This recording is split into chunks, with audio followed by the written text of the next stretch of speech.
నమస్కారం. సుఖీభవకు స్వాగతం. ఈ రోజు సుఖీభవలో పసిబిడ్డలో మలం ఊపిరితిత్తుల్లోకి చేరిందా?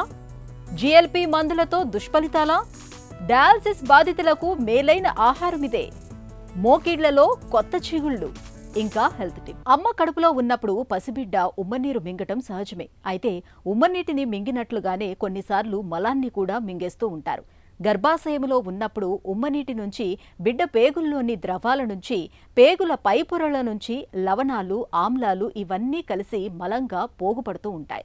బిడ్డ ఈ మలాన్ని మింగినప్పుడు అది ఊపిరితిత్తుల్లోకి చేరుతూ ఉంటుంది. ఇలాంటి పరిస్థితుల్లో కాన్పు జరిగినప్పుడు పసిబిడ్డకు శ్వాస కష్టాలు ఎదురవుతూ ఉంటాయి. మెకోనియం ఆస్పిరేషన్గా పిలిచే ఈ సమస్య గురించిన పూర్తి వివరాల్ని ఇప్పుడు తెలుసుకుందాం.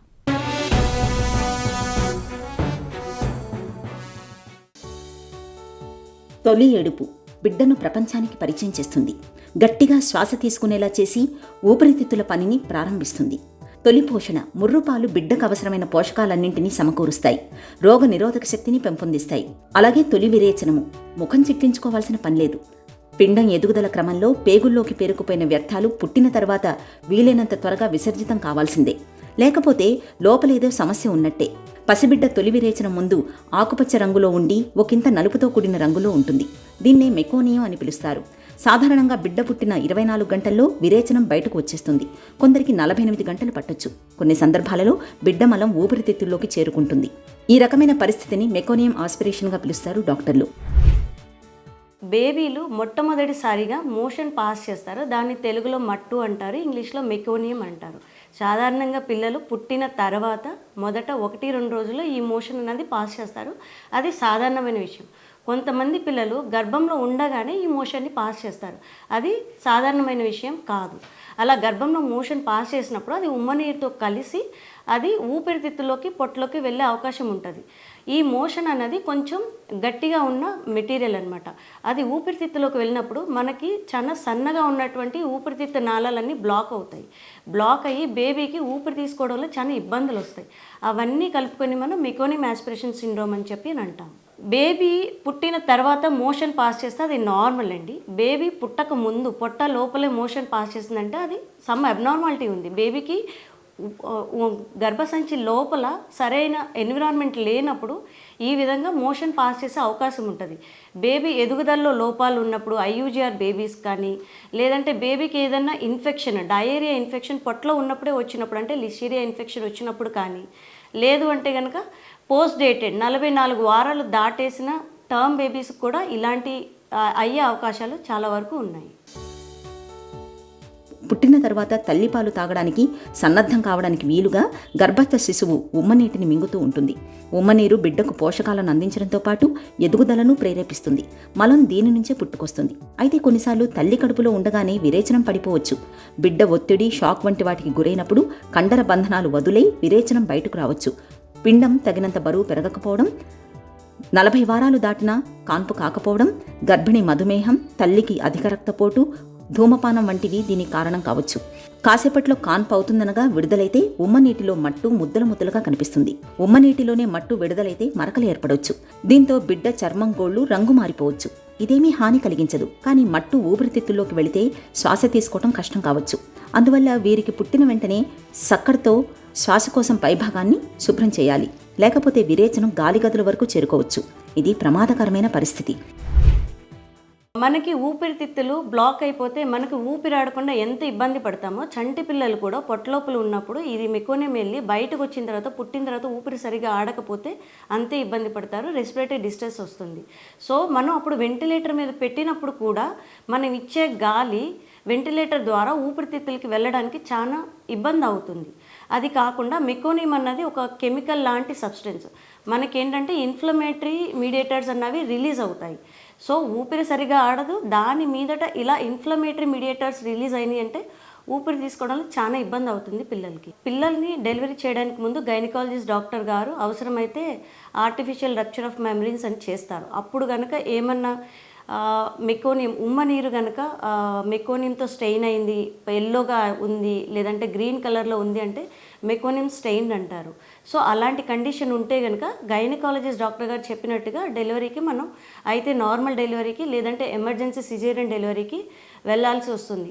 అప్పుడు డెలివరీ అయిన తర్వాత బేబీని చూడాలి. బేబీకి ఒళ్ళంతా కూడా అదే మోషన్ అంటుకొని ఉన్నా, లేదంటే బేబీ అంబ్లికల్ కార్డ్ మీద మోషన్ ఉన్నట్టు కానీ మనకేమన్నా సూచనలు ఉన్నా, వేళ్ళకి కానీ మోషన్ అంటుకుని ఉండి బేబీకి శ్వాస తీసుకోవడంలో ఇబ్బందులు ఉన్నాయి అనుకుంటే మెకోనిమ్ ఆస్పిరేషన్ అయిందని మనం ఒక డౌట్ పడవచ్చు. తర్వాత మనం ఒక ఎక్స్రే తీపించుకొని ఎక్స్రేలో కనుక మనకి లంగ్స్లో హెట్రోజీనస్ ఒపాసిటీస్ అంటే ఆ మెకోనియం లంగ్స్లోకి వెళ్ళి మనకి ఎయిర్వే బ్లాక్ చేస్తుందా లేదా అన్నది చూసుకోవాలి. ఇవన్నీ చూసుకొని మనం నిర్ధారణ చేసుకోవాల్సి వస్తుంది. పసిబిడ్డ మలాన్ని మింగినా చాలా వరకు పెద్దగా సమస్యలు కనిపించవు. శ్వాస కాస్త కష్టం కావచ్చు, ఆక్సిజన్ ఇస్తే కుదురుకుంటుంది. ఒక 10% మందిలో తీవ్రం అవ్వచ్చు. వీరికి వెంటిలేటర్ ద్వారా కృత్రిమ శ్వాస కల్పించాల్సి ఉంటుంది. ఊపిరితిత్తులు వ్యాకోచించడానికి తోడ్పడే సర్పెక్టెంటిన్ ఇంజెక్షన్లు అవసరమవుతాయి. కొన్నిసార్లు కృత్రిమ ఊపిరితిత్తుల్లా పనిచేసే ఎక్మో చికిత్స కూడా అవసరం పడుతుంది. సమస్య మరీ ముదిరితే ప్రాణాపాయమూ సంభవించవచ్చు. బిడ్డ పొట్టలోకి విరేచనం విడుదలైతే అక్కడక్కడ కాల్షియం ముద్దలు ఏర్పడతాయి. దీన్ని గర్భంలో ఉండగానే అల్ట్రాసౌండ్ పరీక్షతో గుర్తించవచ్చు. ఇలాంటప్పుడు పుట్టిన వెంటనే ఆ బిడ్డకు శస్త్రచికిత్స చేయాల్సి ఉంటుంది. ప్రస్తుతం పిల్లలు పుట్టిన తర్వాత మెకోనిమ్ ఆస్పిరేషన్ పిల్లలు కొంతమంది సాధారణంగానే ఏడుస్తారు, సాధారణంగానే ఊపిరి తీసుకుంటారు. సో అలాంటి పిల్లల్ని మనం జస్ట్ 24 గంటల నుండి 48 గంటలు అబ్జర్వేషన్లో పెట్టుకుంటాము. ఇది విగరస్ బేబీస్ అంటారు. కొంతమంది మెకోనిమ్ ఆస్పిరేషన్ అయిన బేబీస్ నాన్ విగరస్ ఉంటారు, ఊపిరి తీసుకోలేరు, హార్ట్ రేట్ డౌన్లో ఉంటుంది, మజిల్ టోన్ అన్నది కూడా కొంచెం డౌన్లో ఉంటుంది. అలాంటి పిల్లల్ని మనం ఎన్ఐసీలో అడ్మిట్ చేసుకోవాలి.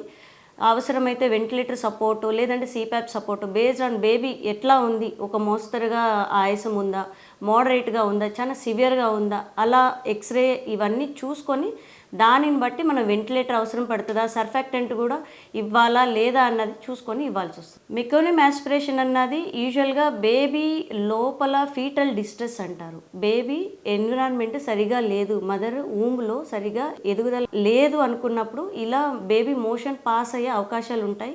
లేదంటే పొట్ట లోపలే ఇన్ఫెక్షన్ వస్తే ఇలా మోషన్ పాస్ అయ్యే అవకాశాలు ఉంటాయి. లేదా ఐయూజీఆర్ బేబీస్ కూడా ఇలా మోషన్ పొట్టలోనే పాస్ చేసే అవకాశాలు ఉంటాయి. సో నెలలు దగ్గర పడుతున్నప్పటి నుండి తల్లులు జాగ్రత్తగా గైనకాలజిస్ట్ ఫాలోఅప్లోకి రావాలి. వాళ్ళు చెప్పినట్లు స్కాన్లు అవన్నీ చూసుకోవాలి. అలా కాకుండా ఇంటి దగ్గర కూడా బేబీ మూమెంట్స్ ఎట్లా ఉన్నాయి వాళ్ళు కౌంట్ చేసుకుంటూ చూసుకోవాలి. స్కాన్లో బేబీలో ఎదుగుదల ఎట్లా ఉంది, బాగుందా లేదా అన్నది వాళ్ళు కూడా చూసుకుంటూ ఉండాలి. ఇవన్నీ చేసుకుంటే మెకోనిమ్ ఆస్పిరేషన్ అన్నది మనం ప్రివెంట్ చేయొచ్చు. సాధారణంగా బిడ్డ పుట్టిన 24 గంటల్లో విరేచనం బయటకు వచ్చేస్తుంటుంది. కొందరికి 48 గంటలు పట్టొచ్చు.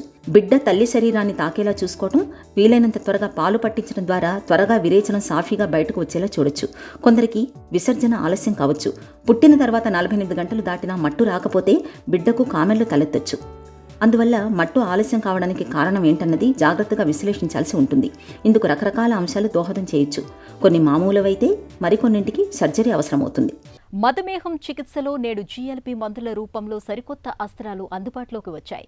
రక్తంలో గ్లూకోజ్ నియంత్రణ కన్నా మధుమేహంతో తలెత్తే గుండె జబ్బు, పక్షవాతం, కిడ్నీల వైఫల్యం, కాలేయ క్యాన్సర్ వంటి ముప్పు కారకాల్ని నివారించడమే తొలి ప్రాధాన్యంగా ఈ మందులు చేస్తాయి. ప్రపంచవ్యాప్తంగా ఇప్పుడిప్పుడే ప్రాధాన్యం పొందుతున్న ఈ జీఎల్పీ మందులతో కొన్ని దుష్ఫలితాలు కూడా ఉంటున్నట్లు అధ్యయనాల్లో తేలింది. మన భారతీయుల్లో జీఎల్పీ మందుల తాలూకు దుష్ఫలితాల తాకిడి ఎక్కువగా ఉంటోంది. ఈ నేపథ్యంలో జీఎల్పీ మందులతో కనిపిస్తున్న దుష్ఫలితాలు, వాటిని అధిగమించేందుకు తీసుకోవాల్సిన జాగ్రత్తల గురించి ఇప్పుడు తెలుసుకుందాం. డయాబెటీస్కి కొత్త మందులు గత 10-15 సంవత్సరాలుగా మనం అందరం వాడుతున్నాం. అంటే ఎక్సినటైడ్ అనే మందుతో మొదలుపెట్టి లిరాగ్లుటైడు, డులాగ్లుటైడు, ఈ మధ్యకాలంలో వచ్చినటువంటి సెమాగ్లుటైడు, టిరిజెపటైడు, ఇలాంటి మందులన్నీ కూడా మనకి బాగా అందుబాటులోకి వచ్చాయి అన్నమాట. ఇవన్నీ కూడా డయాబెటీస్లో బాగా ప్రయోజనకరంగా, ఎందుకంటే గ్లూకోజ్ తగ్గించడం అనేటువంటి ఏకైక ప్రధాన ఉద్దేశం కాకుండా గ్లూకోజ్తో పాటు కొలెస్ట్రాల్ని, రక్తపోటుని, ట్రైగ్లిజరైడ్స్ అనేటువంటి కొవ్వు పదార్థాన్ని, యూరిక్ యాసిడ్ని, ఈ ముప్పు కారకాలన్నింటినీ తగ్గించడానికి ఈ జీఎల్పీ మందులు బాగా పనిచేస్తున్నాయి. కాబట్టి డయాబెటీస్ ఉన్నవాళ్లే కాకుండా మన కార్డియాలజిస్టులు కానీ, నెఫ్రాలజిస్టులు, మూత్రపిండానికి సంబంధించిన సమస్యలు తగ్గించుకోవడానికి కూడా ఈ మందులు వాడుతున్నారు. కొన్ని దుష్ప్రయోజనాలు, కొన్ని సమస్యలు కూడా ఉంటాయన్నమాట. ఛాతీలోనే కడుపులో నొప్పి రావటం, మంట రావటం, గ్యాస్, తేన్పులు, వాంతులు, వికారంగా ఉండటం, ఇవన్నీ జరుగుతాయి అన్నమాట. అలాగే విరోచనాలైనా అవ్వచ్చు, మలబద్ధకమైనా రావచ్చు, కడుపు నొప్పి రావచ్చు, గ్యాస్ ఎక్కువ రావచ్చు. ఇది కాకుండా మరో ప్రధానమైన సమస్య ఏంటంటే కంటిలో ఉన్నటువంటి పొరలు అంటే రెటినోపతి మనం డయాబెటీస్ వాళ్ళందరికీ కూడా సంవత్సరానికి ఒకసారి రెటినా పరీక్ష చేసుకోమని చెప్తాం కదా, 6 నెలలకు ఒకసారైనా చేసుకున్నట్లయితే ఇలాంటి కంటి వ్యాధులు వచ్చేటువంటి అవకాశం ఉన్నట్లయితే ముందుగానే తెలుసుకుని మనం ఈ మందులను తగ్గించుకోవటం కానీ లేదా వాటికి ప్రత్యేకమైన కంటి చికిత్సలు చేసుకోవటం కానీ చేసుకోవచ్చు అన్నమాట. ఇది కాకుండా సీసెల్ ట్యూమర్ అని చెప్పి మనకి మిడిలరీ కార్సినోమా అంటాం, థైరాయిడ్లో వస్తుంది, థైరాయిడ్ గ్రంథిలో వస్తుంది. అది ఉందా లేదో తెలుసుకోవడానికి కాల్స్టోనిన్ అనే పరీక్ష చేసుకోవాలి. ఇది కూడా 6 నెలలకు ఒకసారి ఈ మందులు వాడే వాళ్ళంతా వేసుకున్నట్లయితే ఆ సీసెల్ ట్యూమర్లు రాకుండా నివారించుకోవడానికి, ఒకవేళ వచ్చినట్లయితే వాటికి తగిన చికిత్స చేసుకోవడానికి ఈ మిడిలరీ సెల్ కార్సినోమా అన్నమాట, దాని గురించి కూడా తెలుసుకోవాలి. అలాగే కాలిసిస్టైటిస్ అంటే పిత్తాశయంలో రాళ్ళు, పిత్తాశయం వాపు ప్రక్రియ కాలిసిస్టైటిస్. అలాగే ప్యాంక్రియాస్ గ్రంథిలో వాపులు, ప్యాంక్రియాస్ గ్రంథికి సమస్య ప్యాంక్రిటైటిస్ అంటాం. కొంతమందికి మూత్రపిండంలో నెఫ్రోలిథియాసిస్, మూత్రపిండంలో రాళ్ళు రావడం కూడా జరుగుతుంది. ఇలాగ చిన్న చిన్న సమస్యలు కొన్ని ఉన్నాయి. ఇవన్నీ కూడా మన ఆ మందు వాడటానికి ముందే అలాంటి సమస్యలు వచ్చేవాళ్ళు ఎవరైనా ఉన్నట్లయితే వాళ్ళకి ముందుగానే ఈ మందులు వాడొద్దని చెప్తారు. లేదా వాడినా కూడా 6 నెలలకు ఒకసారి అవసరమైనటువంటి పరీక్షలు అన్నీ చేసుకుంటూ ఇలాంటి సమస్యలు రావడానికి ముందే వాటిని గ్రహించి వాటిని నివారించుకోవటం లేదా వాటికి తగిన చికిత్సలు చేయటం డాక్టర్లు చేస్తారు. కాబట్టి ఈ తీవ్రమైన సమస్యలు, ప్రాణాంతకమైన సమస్యలు ఉంటాయని చెప్పి భయపడి ఈ మందులు వేసుకోకుండా ఉండటం అనేది అవసరం లేదు. కిడ్నీ జబ్బుతో బాధపడుతున్నప్పుడు ఏం తినాలన్నా 1-2 సార్లు ఆలోచించాల్సిందే. ప్రోటీన్ ఆహారాల్ని ఎక్కువగా తీసుకోకూడదని, నీళ్ళు ఎక్కువగా తాగకూడదని, పొటాషియం లభించే వాటిని తక్కువగా తీసుకోవాలని ఇలా 1,000,000 ఆంక్షలు పెడుతూ ఉంటారు. అయితే డయాలసిస్లోకి వచ్చాక ఈ పథ్యాలన్నీ మారిపోతూ ఉంటాయి.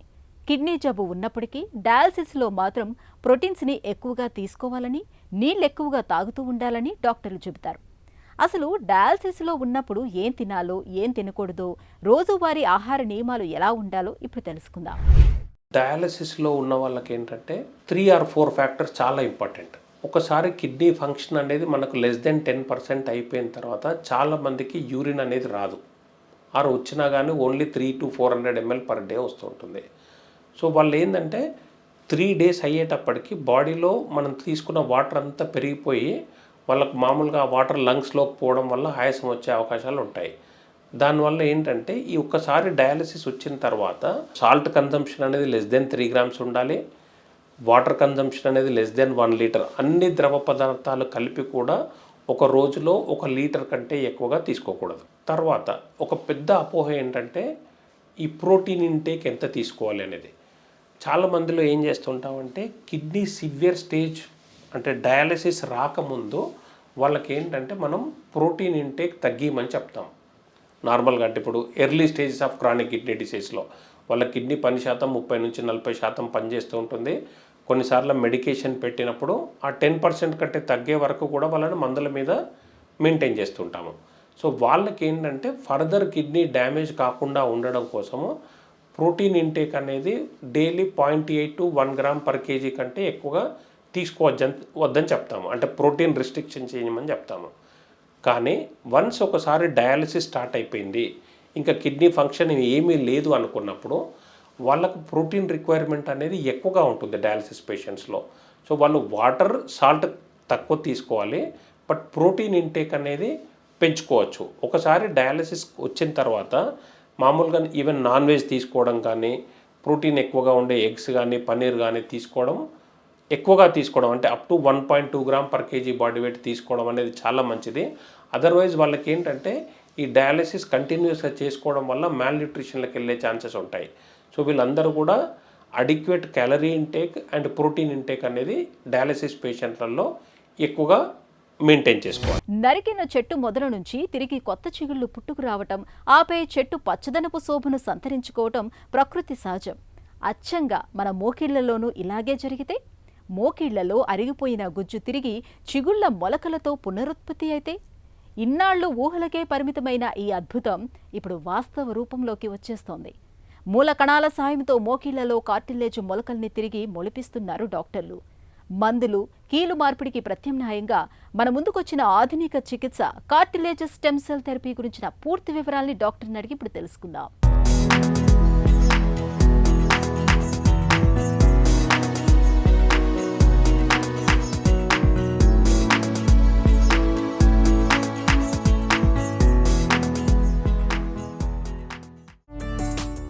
మృదురాస్తుని పునరుత్పత్తి చేసే మూలకణ చికిత్స ఎలా ఉంటుంది? ఈ స్టెమ్ సెల్ థెరపీ అంటే ఏంటంటే మనకి మెయిన్గా మూడు స్టెమ్ సెల్స్ మన బాడీలో మనం తీసుకునే పద్ధతులు కానీ తీసుకోవచ్చు. ఆ 3 పద్ధతులు ఏంటంటే, ఒకటి ఎంబ్రియానిక్ స్టెమ్ సెల్స్ అంటాం. ఎంబ్రియానిక్ స్టెమ్ సెల్స్ అంటే ఏంటంటే అవి ప్లూరిపోటెంట్ సెల్స్. అది మనం యూజువల్గా first few days of the embryo అంటే ఒక ఫెర్టైల్ ఎగ్ నుంచి మనం ఎక్స్ట్రాక్ట్ చేయడం జరుగుతుంది. ఆ ఫెర్టైల్ ఎగ్ని అంటే మనం ఇన్విట్రో బయట మనం చేయడం జరుగుతుంది. అది ఆ ఫీటస్లో ఉన్నట్టు అంటే మనం ఆ ఎంబ్రియో నుంచి ఆ ఇన్నర్ సెల్ మాస్ తీసుకొని దాని నుంచి మనం ఏదైనా క్రియేట్ చేసి, బికాజ్ అక్కడ నుంచే మనకు మొత్తం బాడీ అంతా తయారైంది కనుక ఆ ఎంబ్రియానిక్ సెల్స్ అనేవి నుంచి మనం ఒక ఆర్గాన్ కానీ ఒక టిష్యూని కానీ తయారు చేయడం జరుగుతుంది. కానీ దీనివల్ల కొన్ని ఎథికల్ ఇష్యూస్ ఉంటాయి. Basically we are making an embryo outside the body and we are destructing that ఇది కనుక ఎథికల్ ఇష్యూస్ ఉన్నాయి కనుక అది నార్మల్గా జరిగే ప్రొసీజర్ కాదు. But it's a very importantly we can generate any organ from the embryonic stem cells. రెండోది adult stem cells అంటాం. అడల్ట్ స్టెమ్స్ అంటే ఒక గ్రోన్ అప్ అడల్ట్ నుంచి మనం ఈ బక్కల్ మ్యూకోజా నుంచి కానీ, ఫ్యాట్ నుంచి కానీ, స్కిన్ నుంచి కానీ కొన్ని మీసెన్కైమల్ స్టెమ్ సెల్స్ తీసుకుంటాం. ఆ మీసెన్కైమల్ స్టెమ్ సెల్స్ తీసుకొని దాని నుంచి మనం ఆర్గాన్ని కానీ ఒక టిష్యూని కానీ తయారు చేయడం జరుగుతుంది. కాకపోతే ఇట్లో ఎగ్జాక్ట్గా డిఫరెన్షియేట్ చేయడం అడల్ట్ స్టెమ్ సెల్ నుంచి చేయడం డిఫికల్ట్ ఉంటుంది. అది సెకండ్ మెథడ్ కింద వస్తుంది. సో మూడో మెథడ్ తీసుకుంటే ఇండ్యూస్డ్ ప్లూరిపోటెంట్ స్టెమ్ సెల్ అనేవి మనము చెప్పుకోవచ్చు. ఇవి కామన్గా మనం ఇప్పుడు జరుగుతున్నాం. ఎందుకంటే మనం ఒక బాడీలో ఉన్నటువంటి ఫ్యాట్ సెల్ కానీ ఒక మీసెన్కైమల్ సెల్ అనేది అంటే ఒక బోన్ మ్యారో నుంచి కానీ ఒక ఫ్యాట్ నుంచి కానీ ఒక సెల్ తీసుకొని దాన్ని ఇండ్యూస్ చేస్తాం బయట out side the body. Induce చేసి దాన్ని ఒక అంటే దాన్ని జెనెటిక్ మోడిఫికేషన్ చేసి ఒక ఆర్గాన్ కింద కానీ ఒక రిపేర్కి తగ్గట్టు కానీ తయారు చేయటం. ఆ టిష్యూ సెల్స్ అనేటువంటి ఒక బయలాజికల్గా ఒక స్కఫోల్డ్ మీద పెట్టి అది మనకి యూటిలైజ్ చేయడం జరుగుతుంది. అంటే మనకి స్ట్రక్చరల్గా కూడా తయారు చేయడం, స్ట్రక్చరల్ స్ట్రెంగ్త్ కూడా ఉండాలి, ఒక్క సెల్లే సరిపోదు కనుక. సో బయలాజికల్ మెటీరియల్ మీద ఈ ఇండ్యూస్డ్ స్టెమ్ సెల్స్ని కూడా అడల్ట్ స్టెమ్ సెల్స్ని మనము రిపేర్ చేయొచ్చు. ఇవన్నీ కూడా చాలా వరకు రీసెర్చ్లో ఉన్నప్పటికీ ఇవన్నీ పాసిబుల్ ఉన్నవి. టిష్యూ ఇంజనీరింగ్లో కూడా జరిగేది అదే. మనం ఇప్పుడు కార్టిలేజ్ ఒక పీస్ ఇస్తాము, ఆ కార్టిలేజ్ సెల్స్ని వారు రీగ్రో చేస్తారు, ల్యాబ్లో రీగ్రో చేసి అది ఒక బయలాజికల్ ఒక టిష్యూస్ మీద పెట్టి మనకి ఇవ్వడం వల్ల ఒక స్ట్రక్చరల్గా ఒక బ్లాక్స్ లాగా వస్తాయి. వాటిని మనం ఎక్కడ అవసరమో అక్కడ వాడటం జరుగుతూ ఉంటుంది. లైక్ కార్టిలేజ్ దాంట్లో కానీ ఎక్కడైనా మనకి అట్లా ఇవి మనకి ఎక్కడ ఆ డిసీజ్లో యూజ్ ఉంటుందనే దాని గురించి మనం వాడుతూ ఉంటాం. కార్టిలేజ్ స్టెమ్ సెల్ థెరపీతో ఉన్న ప్రయోజనాలేంటి?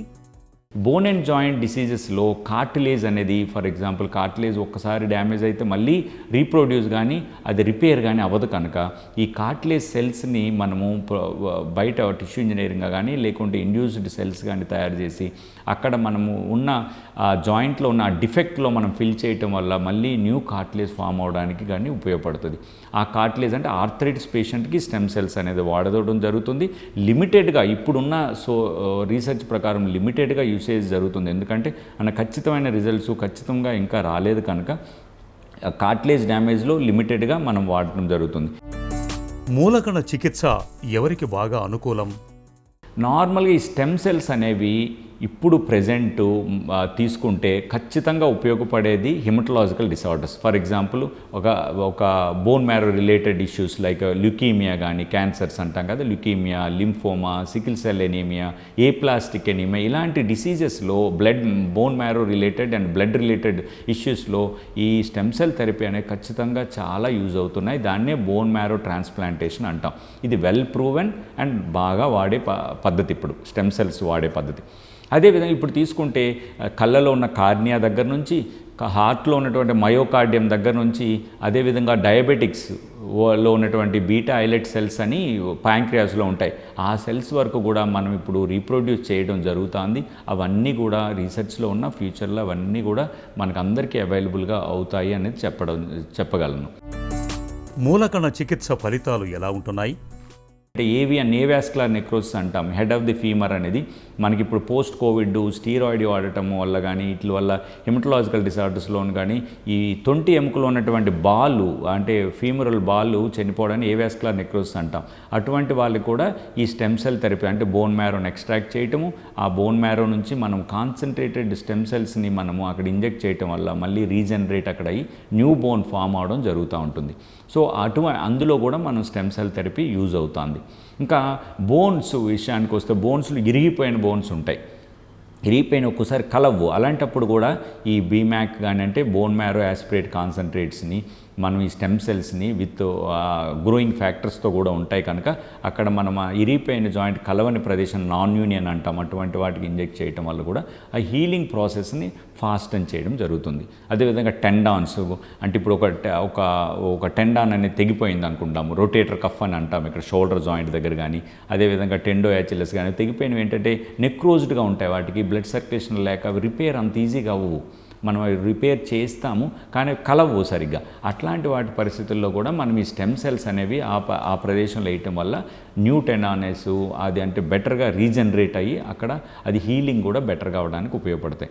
సో బోన్ అండ్ జాయింట్లో ఈ మూడిట్లో లైక్ ఆర్థరైటిస్లో లిమిటెడ్గా ఉన్నప్పటికీ అది మనం ఫ్యూచర్లో డెఫినెట్గా స్టెమ్ సెల్ థెరపీ వస్తుంది. అదేవిధంగా బోన్ కలవడానికి నాన్ యూనియన్ కండిషన్స్లో కానీ అలాగే టెండాన్స్ కానీ అదే కఫ్స్ కానీ ఇలాంటివి చిరిగిపోయినప్పుడు కూడా ఈ స్టెమ్ సెల్ థెరపీ యూజ్ అవుతుందని చెప్పగలుగుతాం. ముందు మూలకణ చికిత్సలు ఎలా ఉండబోతున్నాయి? అంటే ఇంకా ఈ స్టెమ్ సెల్ థెరపీ ముందుగా ఇంకా ఎంత డెవలప్ అవ్వచ్చు అనే విషయాన్ని మనకు వస్తే ఇప్పుడున్న టిష్యూ కల్చర్ మెథడ్స్ కానీ బయలాజికల్గా లైక్ టిష్యూ ఇంజనీరింగ్ మెథడ్స్ కానీ అదేవిధంగా ఈ కల్చర్ మెకానిజమ్స్ పెరగటం వల్ల ఒక ఆర్గాన్ కూడా క్రియేట్ చేయగలిగే పరిస్థితి రావచ్చు. ఫర్ ఎగ్జాంపుల్ ఒక లివర్ పాడైంది సిరోసిస్ వల్ల లివర్ని తయారు చేయడం, అదేవిధంగా డయాబెటిక్స్లో ఇప్పుడు ప్యాంక్రియాస్ ఇష్యూస్ వచ్చాయి వాటిని తయారు చేయడం, ఇట్లాగా ఒక్కొక్క పార్ట్ని కూడా మనము కార్నియా దగ్గర నుంచి ఈ మయోకార్డియం దగ్గర నుంచి ఒక ప్యాంక్రియాస్ దగ్గర నుంచి అన్ని ఆర్గాన్ని కూడా మనము ఫ్యూచర్లో మనము ఈ టిష్యూ ఇంజనీరింగ్లోని ఈ స్టెమ్ సెల్ థెరపీ మెథడ్స్లోని తయారు చేసే అవకాశం ఉంది. మోకీళ్లలో మృదులాస్థి అరిగిపోయినప్పుడు, కార్టిలేజ్ దెబ్బతిన్నప్పుడు స్టెమ్ సెల్ థెరపీ ఒక చక్కటి పరిష్కారం. మోకీళ్లలో కార్టిలేజ్ గుజ్జును తిరిగి పెంచడంలో మూల కణాలు చక్కగా ఉపయోగపడతాయనటంలో ఎలాంటి సందేహం అక్కర్లేదు. ఒక చిన్న చిట్కా మీకోసం. పుట్టగొడుగుల్లో విటమిన్ సి అధికంగా ఉంటుంది. ఇది శరీరంలో హాని కలిగించే ఫ్రీ రాడికల్స్ ని తొలగించడంలో సహాయపడుతుంది. తరచూ పుట్టగొడుగుల్ని తినటం వల్ల మధుమేహం వచ్చే అవకాశాలు కూడా తగ్గుతాయి.